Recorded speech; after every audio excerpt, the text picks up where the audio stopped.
Чүй облусунун ички иштер башкармалыгы кызалак ачууга шектүү катары 3 жаранды убактылуу кармоочу жайга киргизди. Облустук милициянын басма сөз кызматы 18 жаштагы кыз ата-энесинин үйүнө жеткирилгендигин билдирди.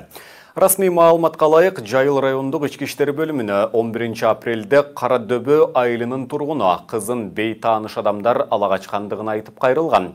Учурда бул факты кылмыш жана жоруктардын бирдиктүү реестрине жазык кодексинин 175-беренеси адамды никеге туруу максатында уурдоо менен катталып, сотко чейинки тергөө башталды. Кыргызстанда ушул жылдын алгачкы 3 айында ала качуу, эркинен тыш нике кыюуга мажбурлоого байланыштуу 59 факты катталган. Анын ичинен учурда 8 гана өндүрүштө. Бул тууралуу Ички иштер министри Улан Ниязбеков жогорку кеңеште ала качуунун айынан киши колдуу болгон Айзада Канатбекова тууралуу маалымат берип жатып билдирген.